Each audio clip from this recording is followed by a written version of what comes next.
ప్రజలు నిలదీస్తున్నారని diversion tactics. నిన్న నాకు సిట్ నోటీస్ ఇచ్చిండు, ఇంకా ఇయాల్లో రేపు కేటీఆర్కి ఇస్తాడు. గంతే కదా నువ్వు ఇచ్చేది, వచ్చిందా? గంతే చేస్తాడు.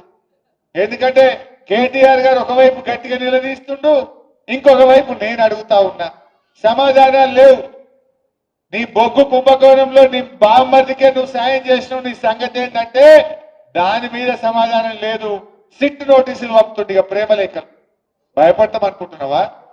నువ్వు ఎన్ని నోటీసులు ఇచ్చినా బిడ్డ నిన్ను ప్రశ్నిస్తూనే ఉంటాం.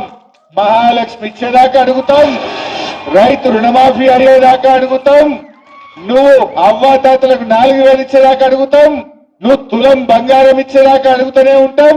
పిల్లలకు ఎస్సీ ఎస్టీ బీసీలకు ఫీజు రియంబర్స్మెంట్ డబ్బులు ఇచ్చేదాకా రేవంత్ రెడ్డి వెంట పడుతూనే ఉంటాం. నువ్వు ఎన్ని నోటీసులు ఇచ్చినా, నువ్వు ఎన్ని అటెన్షన్ డైవర్షన్లు చేసినా నీ వెంటనే పడతాం. ఏందన్నట్టు మనం మున్సిపల్ ఎన్నికల్లో పనిచేసుకోవద్దు, ఇక ఈ సిట్ నోటీసులు ఇచ్చి దారి చుట్టే తిరగాలి. నీ బామ్మర్ది బొగ్గు కుంభకోణం బయటకు రావద్దు, ఈ సిట్ నోటీసుల మీద డైవర్షన్ పాలిటిక్స్ చేయాలి. నడవ ఈ డ్రామాలు. జనంకి అన్ని అర్థమైపోయినాయి. నువ్వు ప్రజల్ని మోసం చేసినావు,